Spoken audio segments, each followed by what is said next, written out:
ফের গেরুয়া শিবিরে ভাঙন। বিজেপি ছেড়ে 30টি পরিবারের সদস্যরা তৃণমূল কংগ্রেসে যোগদান করলেন। রবিবার ফালাকাটা ব্লকের গোয়াবরনগর দক্ষিণাংশে তৃণমূল কংগ্রেসের বার্ষিক সম্মেলন অনুষ্ঠিত হয়। সেখানে বিজেপির নেতা রঞ্জিত বর্মন সহ 30টি পরিবার বিজেপি ছেড়ে তৃণমূলে যোগদান করেন। এদিন নবাগতদের হাতে দলীয় পতাকা তুলে দিয়ে স্বাগত জানান ফালাকাটা গ্রামীণ ব্লক তৃণমূল কংগ্রেসের সভাপতি সঞ্জয় দাস। তিনি কি বললেন শুনে নেব।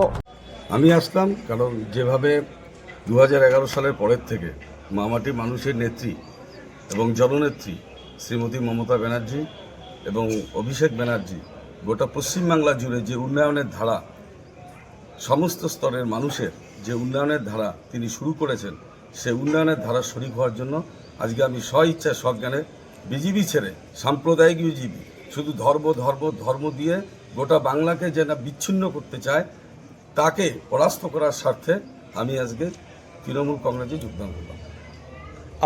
আপনি কি একাই যোগদান করেছেন নাকি আপনারা আরো কর্মী? ইতিমধ্যে অনেকেই যোগদান করেছে, ফালাকাটা বিভিন্ন ব্লকে যোগদান করছে আমার অনেক সমর্থক। আগামী দিনে বুঝবেন ফালাকাটা শহর একটা বড় ভাঙন, 2-1 দিনের মধ্যে বুঝতে পারবেন। ফালাকাটা শহরে তাবর বিজেপি নেতৃত্বরা আমাদের দলের সাথে সংঘবদ্ধ হবে।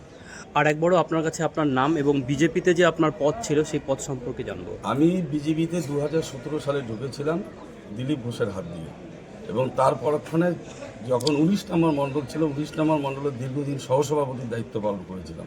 পরবর্তীতে জেলার সদস্য হিসাবে ছিলাম। পরবর্তী আমাকে ভারতীয় জনতা পার্টির জেলার স্থায়ী আমন্ত্রিত সদস্য হিসাবে দায়িত্বভার দিয়েছিলেন। এখনও সেই পদে বহাল আছি, তবে আজকের থেকে সেই পদেও ইস্তফা দিচ্ছি। আজকে আমাদের গোয়াবর উত্তর অংশে দক্ষিণ অংশের সম্মেলন, বাৎসরিক সম্মেলন। এই সম্মেলন চলছে। সম্মেলনে আজকে আমাদের মাঝে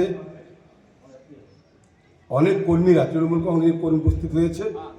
তৃণমূল নেতৃত্বের উপস্থিত আমাদের আছেন পঞ্চায়েত সমিতির সভাপতি সম্মানীয় সুভাষচন্দ্র রায়, এই অঞ্চলের সভাপতি রত্নেশ্বর বর্মন রায়, আমাদের মহিলা নেত্রী ছিলেন, বিভিন্ন বুথের বুথ সভাপতি, অঞ্চল নেতৃত্ব, ব্লগের যারা নেতৃত্ব, দেবজিৎ পাল আছে, আমাদের সুধাংশুদা আছে, আমাদের সকলে, গোপালপদ সরকার আমাদের সহসভাপতি, সগেন্দ্রনাথ সহসভাপতি, সকল উপস্থিত আছে।